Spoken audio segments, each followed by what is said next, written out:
La liberté d'expression est définie par la Déclaration universelle des droits de l'homme de 1948 comme le droit de ne pas être inquiété pour ses opinions, et celui de pouvoir recevoir, chercher et répandre sans considération de frontières les informations et les idées, quels que soient les moyens d'expression.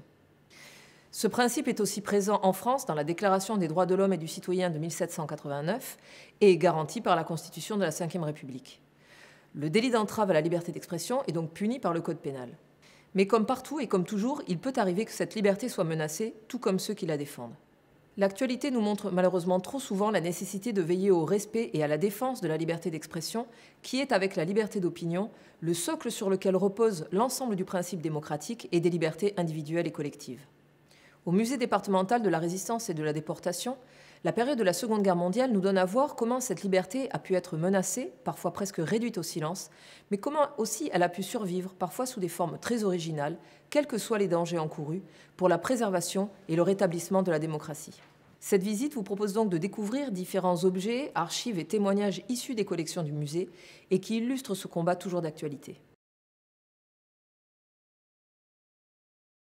La liberté d'expression consiste à exprimer un point de vue souvent alternatif, parfois contestataire, à exercer son libre arbitre et son esprit critique face à une opinion majoritaire. Mais durant la Seconde Guerre mondiale, cette liberté d'expression est remise en question par un environnement politique et culturel particulièrement hostile et répressif.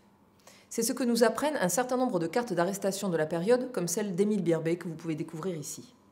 Cette carte, qui n'est pas présentée dans l'exposition permanente, fait partie des centaines d'objets et archives qui vont bientôt intégrer les réserves du musée, ces nouvelles réserves que vous devinez autour de moi.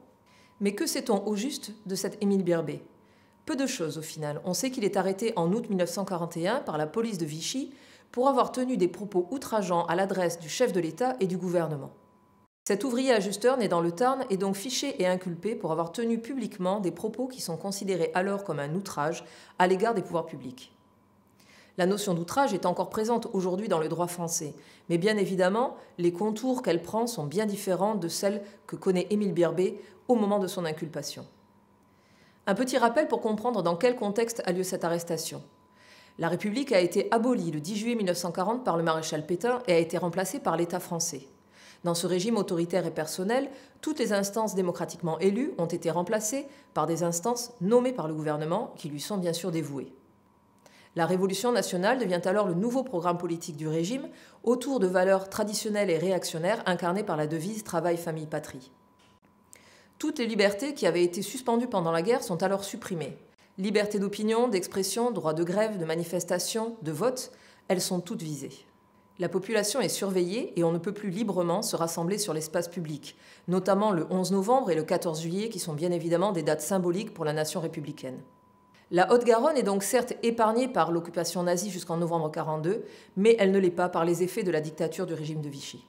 Comme dans le cas d'Émile Birbé, la première forme de résistance va donc passer par l'expression d'un refus face à ce nouveau système de valeurs et ce nouveau système politique, lié à la dictature et à la censure.